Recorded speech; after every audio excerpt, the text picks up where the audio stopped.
Hey everybody. So I'm building a 14-foot boat that I want to take 30 miles offshore or more. And I figured I'd do something a little bit differently here, where this is something I thought about for a few years and how I want to go about it, finding the boat and all that good stuff. But I wanted to take the opportunity where I want to share the current design that I have today with you before I get too far down the road on the build itself, because I want to hear your thoughts, because there's a lot of people that have a lot of great thoughts and I want to hear them. I want to hear if there's something that I'm not thinking of, if there's something that I may want to change. Also, there's a lot of people out there that have way more experience in this than I do. So knowing where I can gain some time, or if there's something that I could do better, or if there's a way in which I could do it better, tips and tricks, I want to hear it all. And then also if you have questions. So questions of why I'm thinking about it this way. Because what I want to do is I want to take this build, and if by the end of it, I change things up, I mean, it's going to be for the better, right? So I have everything that I thought about, but I mean, if there's things that I change and we end up with a better result here, it becomes safer, it extends the range, or the process gets done faster, I mean, that's a huge win. So I want to treat this video as that, where we can look in the comments and go back and forth on some of those ideas, tips and tricks and things like that. So one of the questions that I know will probably come up is why, and we can address that one real quick. The reasons why I have a 14-foot boat and the reasons why I'm doing this with a 14-foot boat. I do have another episode where I do talk about that. So I'm not going to take this episode here or this video to discuss that. So I'll put it somewhere where you can click to it. But yeah, like I said, if this helps this project move faster and we just end up coming out with a better result, then I mean, that's huge. So before we get into it, I just want to thank everyone in advance for all the help that you provide here. It's greatly appreciated. Also, if this is something that is of interest, definitely subscribe, because this is going to be a journey. It's going to take a while to do. It's not going to be a quick process for anyone who's ever done this. It's like we're literally building a boat. I have the shell right now, and then I've already kind of stripped it down. I've already ground all the gel coat and everything off of it. So, and starting cutting it up a little bit. So that's where we are right now. And we can get into the process a little bit later of kind of where things are and from a timing perspective at the tail end of the video here. But yeah, I think the other cool thing that we can look at is when we go through the design on this video, once we get to the finish line with the boat, to refer back and look at this one here and see where it started and then where it ended. Doing that comparison would be pretty interesting. And then also, even once we get past the boat build itself, I'm still going to be filming the trips and stuff that we're going to take it out and put things to the test. So that would be pretty interesting as well. So as we think through this, there's a couple different goals I have for the boat. So from top, I mean, obviously safety is going to be number one. So as we look at the design and things, because I mean, it's no joke to take a 14-foot boat out of an inlet, right? So safety is going to be key. Range is going to be obviously another big one. We got to make sure that we're able to safely make it out to 30 miles and back with plenty of fuel in the tank left. Then obviously I'm big into fishing, diving, spearfishing, free diving rather.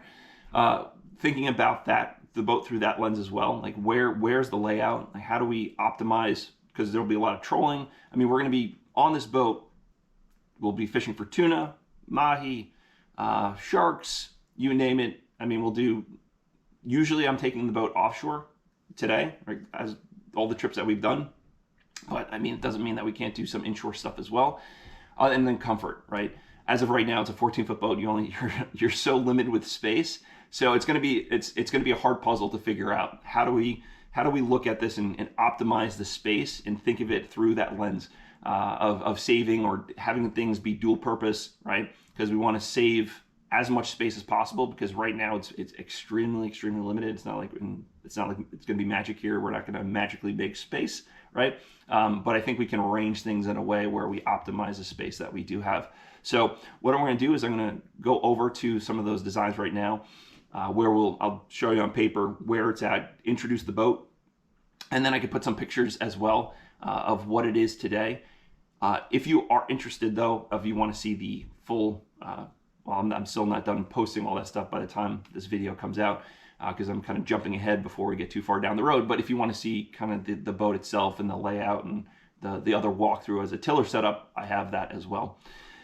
So without further ado here, let's jump into those designs and walk through those. All right, so what I want to do first, and I apologize for this lighting, I'm seeing shadows that are crisscrossing, but oh well. But what I want to do first is I want to first introduce you to the boat, show what we're dealing with. So this is a Livingston LV14, so it's 14 feet by 68 inches. We can get into the dimensions, but this is just from the top view of the boat itself. So if we just look, we have little cubbies in the back. Usually this is where I put the gas tank and the boxes sit. We have wells where all the rest of the gear goes, right? So usually it's the console, it's the crate, and then we usually have a beanbag chair if somebody else is on board. Back here we usually have the 6-gallon gas tank, and we have the cover for it. In front of that is usually the cooler, and then it's usually the live well, and I don't know, maybe my feet if I could fit them. But anyway, yeah, so we can just think of it as where is the structural pieces of the boat, right? So when we look at this, we have a rolled rail, right, that extends around the port and starboard side. And then we have this, what looks more like kind of a crucifix here, where this extends. So like these sink down a little bit, right? So this is raised. And then we have that kind of that middle portion. This is a catamaran, so we have pontoons or dual hull, right? And right, so then we have the supports here, right? Now when we look at it from the side, I mean, nothing crazy here.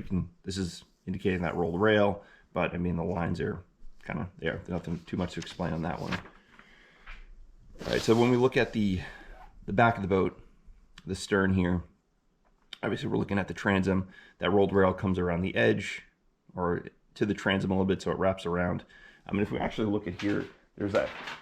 Let me go back to this one. There isn't a lot of support in the back. Really, this comes to almost like a 90-degree angle, or just about. So the transom itself doesn't have a lot of support. All right, and then from the transom, we just see both hulls, right? And then we have the middle, and usually, I mean, I have a 20 horsepower tiller that I sit right back here. All right, so that's pretty much the boat.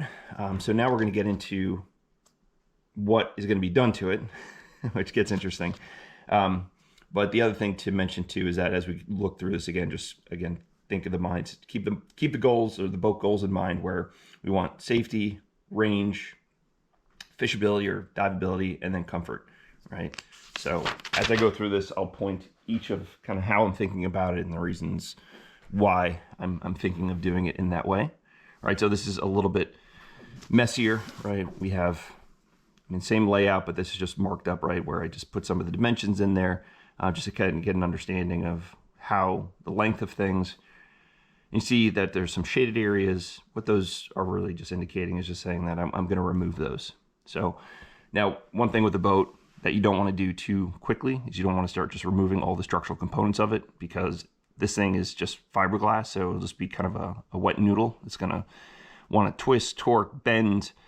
So I have to do it systematically as I remove some of these items where I might have to remove, replace, or that I need to reinforce the outside of the boat before I remove. And I also will be running a laser level inside the boat before I do any of it, and making my marks and making sure that I have a point of reference. So once I get done, I can make sure everything lines back up, and then hopefully everything will be where it should be, right? Because what you want to be careful of is as you do this kind of work, you don't want to have that kind of torque or twist or anything, because as you go faster on a boat, or it depends on how bad it is, you'll start to feel the impacts of that hull not being where it should be, right?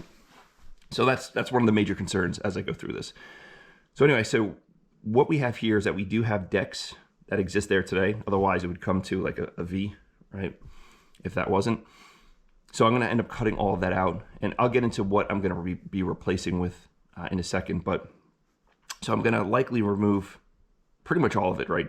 Going to remove that rail because I'm going to be bringing the or increasing the freeboard there, and the same thing goes with the transom. I'm going to be removing those side structural components there, remove that deck, because that will be replaced. I will be putting stringers and bulkheads, which we will see in a second. And then these portions here, so this adds some structure to the bow, but I'll probably end up removing those as well, because I really do want to have stringers go the full length. So let's get into what is going to happen, or what my thoughts are. All right, so there's a couple things I need to do here. Obviously, once I say let's remove everything right now, everything's removed, the hull is supported, it's not twisting, torquing, whatever. What I'm going to do, like I mentioned, is I'm going to put stringers, right? And those stringers are going to come up to some boxes here. One box will be for the hatch, or just storage, right? And I have 60 inches. The length of these, at least widthwise, lengthwise, I'm not sure if I'm going to go larger, smaller. I need to kind of feel it out a little bit. But on one side will be a hatch. And the idea here is, I mean, if I could fit some small spear guns or whatever, just storage anywhere in this is going to be pretty important, because there's really not a lot of room for much, right? And then we have our fuel tank. So checking the box on range, what I'm looking to do with this fuel tank is have it be at least 20 gallons. So I did the math, and I'm pretty sure that this boat, if I put a 60 horse on it, will probably get around 8 miles to the gallon, which is pretty fantastic, pretty good.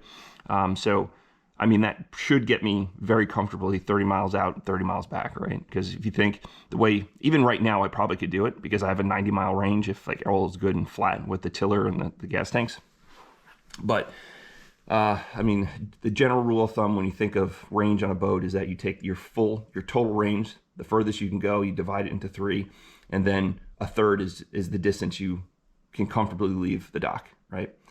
So if you have, I mean, we could use some, if you have 90 mile range, right, then the furthest you want to go is 30 miles. But with a 20 gallon gas tank at 8 gallons, 8 miles to the gallon, that's going to be substantially further. So we say 30 miles, 30 plus, that fuel tank will get us there.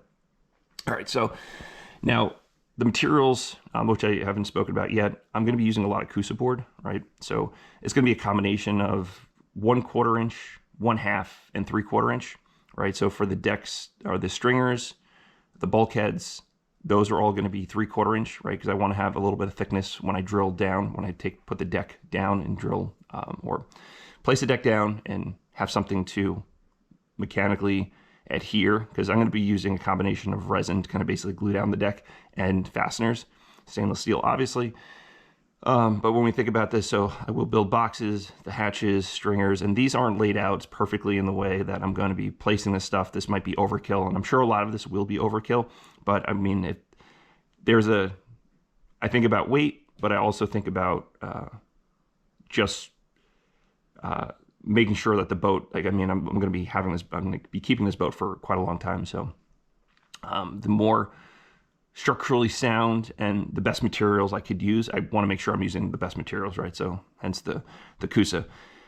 Cool. And then also the other thing I wasn't sure of, so I'm going to, right now it's a tiller, right?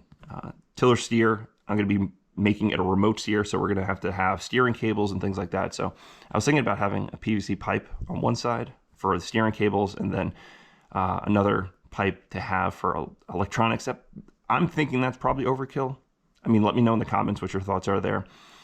So might just be doing the one, which is good and fine, and then I need to have something to go from the fuel tank, probably another pipe, which I didn't indicate here. And you can see them with that little circles right there. That's like the beginning and end of the pipe, and obviously it's not drawn to scale or perfect or anything like that, which is fine. But I'm probably going to need something here so we can like draw a circle, and so we can have our fuel line going there. Okay, so that is under the deck, right? Because what we're going to do now is that everything's going to be flush with this middle part, right? I'm not touching this. This is going to remain, right? So if we go back to this, we're going to remove those sides of the decks that are there. We're going to keep this middle part. What I'm going to do is I'm going to lay a deck over the top, right? And so what this will all look like is that it's going to have, you're going to have your hatch, and I mean, there's the the sizes are going to change as we go through the drawings here. It's not the scale or anything like that. But I guess we could probably start from the bow and then move back to the stern. So we have, I mean, forget about the anchor. We don't have to really mention the anchor, but we'll start here. So if you see this portion, this will actually, so it's a catamaran. It currently kind of bows in a little bit. I'm going to either square it off around it slightly, and then reinforce it, because actually one of the weakest parts on this boat, aside from the corners on the transom, is the bow. So if you were to step right here, so, well, bad drawing to show it in, but if you step right in the middle there right now or put a knee there, it's flexible, it's going to crack all the Jelco, which has happened. Okay, so as we move back, this is going to be a half cab, right? So I'm going to be putting a cab here, probably using 1/2-inch Coosa on that. And then here's the console, where obviously you'll have your gauges, your screens. We'll get into the screens and stuff. I'm not going to, this video, I'm not really diving into all the little dials and everything that I'm going to have up there. But, so we can kind of move back a little bit. I have what we see here, right? These here are benches, right? So the idea is that I'm going to fold them up when not in use, and then I'm going to fold them down. And what they'll rest on is this box here. And what that box will be is that this is going to be a battery box, right? Actually, I don't know if it might be maybe easier to see it and read it this way. All right, so battery box. And so we'll rest on here, because there's not going to be a ton of room here, and there might be some, you run out quick. So I'm thinking that if you have the ability to fold these things up, and they have to lock, right? Because if you're standing up, cruising, you hit a wave, these things will come crashing down if they're not secured. All right, so the other thing too is that we have a gunnel, actually a true gunnel, because the boat right now doesn't have any rod holders or anything. So I need to, on the fishability part of it, I need to incorporate some rod holders, and the idea is to have them at different angles, right? So I'm not looking to put outriggers on this. I think outriggers might be a little overkill for me. I think there's other lures that you can use, like directional planers, or directional spreader bars that you can put on the sides there, which will do the job just fine. So no intention right now to put any outriggers, but let me know your thoughts. I mean, am I not thinking about that right? But anyway, so we got some rod holders. There's going to be 3, right? So we got 1, 2, and then these. This is supposed to be a rod holder there. Just straight back. I just don't want to draw a rod and draw over that. So we got some cleats, and these are going to be flush cleats, right? So when in use, we'll pop them up. When in not, we'll just push them down. I want to keep this as kind of smooth and streamlined as possible, so things don't get caught, hung up, whatever, right? Fishing line, right? You don't want to, well, I guess if it's loose and getting caught in a cleat, that's probably a bigger problem. But anyway, so flat deck, so that kind of opens up things. And the reason why, I guess the other thing too, is the reason why I have the fuel tank on the one side is that I'm not putting the console in the middle, or the wheel, the helm in the middle. I'm going to put it off to the side on the starboard side. So when that happens, I mean, I'm like 200 pounds, just about, give or take. There's going to be some decent weight on the starboard side, and I'm thinking that the fuel tank will help distribute the weight to the port side. And then you can move things around, and I'm thinking about, I might have some straps and secure points to secure whatever I might have in the back here, coolers or whatever. So I can kind of balance the weight depending on kind of the situation, because obviously then if I have 2 people, then it gets a little bit different. So that's another thing to consider, is that as this thing rides, we have to make sure that we're distributing the weight as best as possible. But not a major deal. All right, and so flat deck, and then also as we kind of go to the back here, I'm going to build this up. The idea is to have the hatches flush. So we're going to increase the freeboard, right? We're bringing it up, and we're going to bring it up probably about 12 inches. The reason it's 12 is because when I looked at it, basically I took a 2x3, I ran across the top, and I wanted to see where my legs were when I did that, because the idea is that I want to rest my leg against the gunnel, or have the ability to rest my leg against the gunnel. I don't want to rest my joint on the gunnel. I want to rest my thigh, basically, or just above my knee. So I stood on the boat in the middle section there, put a 2x3 across to kind of give a gauge of where my knee ended up, basically. And then knowing that we're probably going to have 1/2 inch or 3/4 inch Coosa on the deck, so add 1/2 inch well, you actually add that plus another 1/8 or more because you're going to be glassing it as well, so that will raise it up a bit. So it ended up being about 12 inches. So it's going to be, I'm going to have to run some knees on that as well to add the support to the side. But the idea for this one here is to have everything, all the bulkheads, all the stringers flat to that middle section, and then just lay the deck down. I should also mention too, some of the other materials I'm looking to use is vinyl ester, right? So let me know your thoughts on that. I understand, I know vinyl ester is more expensive, but I do think it might have some qualities that are advantageous to polyester. But yeah, let me know let me know your thoughts. I'm sure that's one where it's like a bit overkill. All right, so back to the fun one. So we're towards the back. So these will be hatches, right? And then storage.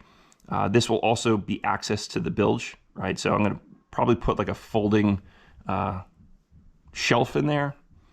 So it's whatever I do stick in there is not gonna be sitting in the water. So I'll have to gauge how high I want that to be. But there'll be some holes here that will take the water off the deck, and then we'll have bilges on each side. Obviously this will be automatic bilges, and I'll also have switches up top here. So that will be storage. I mean, the other thing too is like, I'll probably have to put life jackets up in the front, because you got to imagine if anything goes in there and it's good, wet and damp, I mean, it might have a little bit of extra when you take it out, and that extra being mold. But anyway, so this is a motor well. I have it labeled as splash well, but it's a motor well. So when you bring the motor up, that it will have a place to go or sit rather. Otherwise it might be hitting that hatch, because again, I'm bringing up the stern as well. These are stainless steel handles because in case you're outside the boat, you want to grab something on the boat, and then a mini step. So just enough to get a foot on. I do spearfish as well. And so basically the idea here is that I can put a foot on there, grab that handle, and then plop my butt right here on that hatch as I'm exiting the water, or even entering the water too, right? So that is the idea of that there. And then on the other side is the auxiliary motor. So I'm not, at this point, I'm not looking, given the fact I want the step, I want to have auxiliary motor, I'm not really looking to have two motors. I know some guys, since it's a catamaran, the water is going to come the cleanest off the hulls, right? So if we go back to this picture, like if your ideal situation is that you want to stick a motor and you want to stick the lower unit off of the hull where water's coming off it flat. Otherwise, it can get a little messy here because it's not, you don't have the boat isn't smoothing it out for the motor. So that can be a little problematic. And the way to solve some of that is that I'm looking to put in a hydraulic jack plate on the back. So if it is a little choppy or whatever, conditions are so where I want to raise the motor up or I want to put it down, like if it's dead calm, right, you have the ability to raise the motor up a bit, which gives you some fuel efficiency. But if it's snotty and the motor's ventilating, then you want to maybe dip it down a little bit. I have done that. Like I do, it does have the 20 horsepower motor I have right now has electric tilt. So I have utilized that a bit, but I mean, we're not talking a drastic change. But so anyway, I figured hydraulic jack plate there, obviously controls leading up to the towards the front of the boat there. Let's see if I'm missing anything. And if I am missing anything, if there's not some things I'm not touching on, definitely in the comments, ask the questions. Because again, this is we'll look at this as a group effort here. I want to hear your ideas, any tips and tricks, anything I'm leaving out. I'm kind of glossing over a lot of this. So I mean, as we move forward, I'll be producing videos on kind of the specifics of exactly what I'm doing. But I mean, again, the purpose of this here is to kind of throw the plans out there, see what people think, tips, tricks, things to look out for, things like that. So again, I appreciate all the help that you all provide here. All right, so this is what it looks like from the side. So there's one thing here that you'll probably look at and be like, wait, what is that? Why are you putting that on that little boat? Anyway, so we have that half cab here. And so I didn't explain why I'm doing this, because there are guys who put a center console. I mean, the benefit of having a center console is that you have the whole bow to work off of. So if you're fighting a fish, fighting it off the bow is so much easier, right? where if like you're stuck here, you're kind of and something runs to the bow, and let's say it goes across the bow, you have to raise your rod or somehow get your rod in line over all of this crap to the other side, which can sometimes be problematic. So I know that's going to be something that we may have to deal with, because as of right now, when I was going through some of the thresher shark video, I mean, we're going across the bow constantly. So that is kind of the give and take. But what I'm looking for is that, I mean, from a safety aspect, if I'm out in a day where I have a wave crashing over the bow, then, I mean, the question would be like, why am I out on that kind of day? But you might have a swell coming through an inlet. Let's say you have a decent swell, and then you have an outgoing tide, offshore wind, right? Then then those waves get jacked up pretty quickly. So, but anyway, even without that, right? Like if it's raining out, whatever, you have some area where you can be protected a little bit. And then even if it's cold, right, a little bit cooler day, you have something to block the wind as you're heading out. So that is the reason for that. And then also it gives me the ability to have more or apply more screens, and because I do want to have, and I'll point that out in a second. I do want to have the normal fish finder GPS, but I also I'm looking to put a radar unit on this. I know it's kind of nuts to put a radar unit on a 14-foot boat, but I have been miles off, and then fog rolls in, so it's really never a problem because it does burn off. But having the ability to see what's around you, in case something's coming at you, I mean, that's always it's always better to have it. So from a safety aspect, and then if there's a possibility, I mean, dual purpose with many things that I do on the boat, if there's a unit out there that has bird mode for a small boat, like a small unit, and I feel like that kind of contradicts it by saying a small unit with bird mode. And it's not like a bird mode where it just needs to check a box because it has a button called, or a feature called bird mode, because my understanding of radar is that there's, and features, I mean, I work in software, so features is like, sometimes features are just MVP, minimal viable product, where you just check a box. So it's just like, it has the ability, it has a setting for it, but whether or not it actually does the job is the question, right? So sometimes that happens. So the question is, if there is a unit out there that people have had experience with, that a smaller unit that would be okay, like that actually they've tested and works with bird mode on it, that'd be great. I mean, and it doesn't have to be crazy. If like a 3-mile range on bird mode is far better than 0. So that would be something of interest. The other thing I didn't point out either is that on this one here, is that I have these here, right? And so what those are is just like there's an arch over the top there, and these are just incorporated rod holders. Now this might be over ambitious on the amount of rods I can stick up there. Right there is 8. It might only be 6, but whatever the case is. I mean, getting rods up and out of the way is going to be big, right? I do typically take out more. I mean, typically it's like 8 rods or 9 rods I'll take out at a time. So more that I can get out of the way, the better. The other thing too, I guess we can look at too, is when we think of the arch here, so aside from having the ability to mount a radar unit, I will be looking to troll off of that arch, right? So typically I troll 5 rods off this boat. I had done 6, but I mean, sometimes it's just not even worth the headache if, like, God forbid, things do get tangled, and I mean, it has happened. But usually it's 5 rods is kind of the sweet spot. So I'm looking to run a shotgun line off of that rod if possible, which actually makes the ability to troll, you might be able to do 7, right? Think of it like this. So if you have spreader bars here, directional spreader bars, you might still be looking at, well, we'll have to figure it out. Directional spreader bars, definitely. Then usually I run a spreader bar, just like a straight spreader bar, nothing with any kind of direction to it, just no additives, I guess. Run something behind the boat, but you could probably run 2 behind the boat, right? Like right behind the boat, 1 on either side, because those aren't going to tangle. It'd be really hard if you keep them short. You run, so like the spreader bar goes mid-length back, Shotgun, obviously, over the top of everything off the arch. And that, I mean, that's 100, 150 yards, maybe more. And then you run directional planners off the side. And so then you're counted, then you're at 1, 2, 3, let's say 4 mid, 5, 6. Yeah, I guess you could probably, 6 might be okay with that setup. Right now I can't do 6 only because it's off the boxes. So it just, I mean, it gets a little gnarly when you're running 6 poles all off the back, and you don't, like the 2 that are straight up and down or right next to each other, it doesn't really work out all that well. Anyway, back to the design. Out of trolling mode.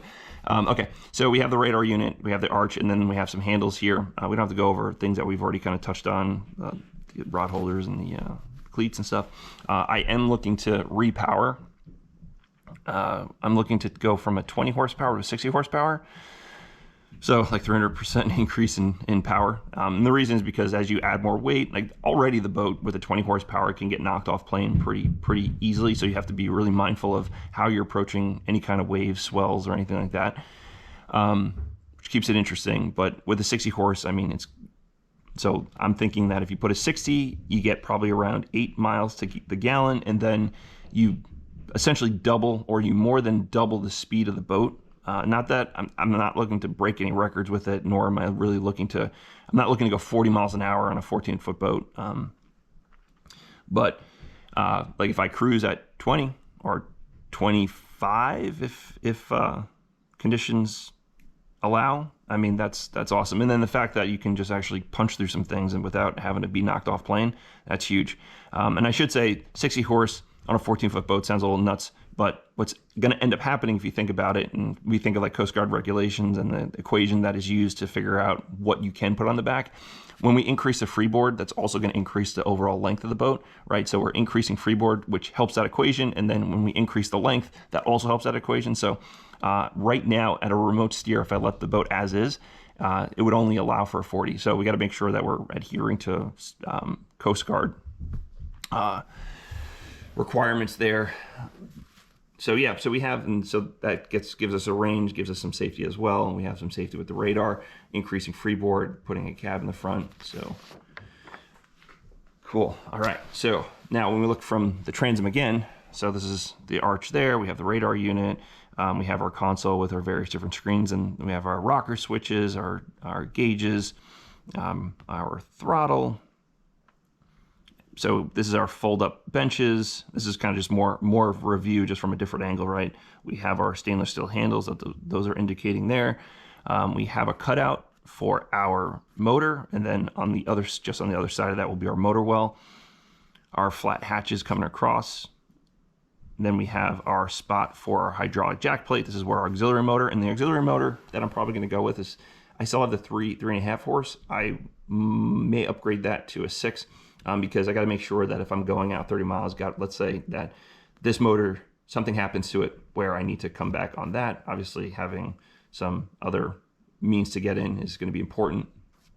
But right now, my distance out is determined by the small motor and how willing I am and how big my windows are, weather-wise, that I can safely make it in, limping in on this one. So we'll take a look at that one. And then our mini step. Right, so that is pretty much the entirety of the boat. I mean, we're packing in a lot in only 14 feet, but I mean, it's going to be a big project. There's going to be a lot of stuff. I mean, it's building a boat because we're almost pretty much going bare hull and going to be building the whole thing up. So what we're going to do is we're going to go back over to the couch and we'll talk about current progress, timing, and a few other things. So we'll go over there now. All right, so that was the plan, right? So we have an understanding of kind of where it sits right now. I didn't go too deep into every little aspect of it, like what the techniques I'm going to use, the processes. Am I going to glass both sides of the Coosa, all that good stuff? How am I going to laminate it all? We can talk through that. We can definitely talk through that in the comments for sure. And then as we go through the process of each step, I'm going to be recording all of it. So it's going to be a journey. All of it will be added to the channel as I go through it. I'm still playing catch up on some of the other episodes.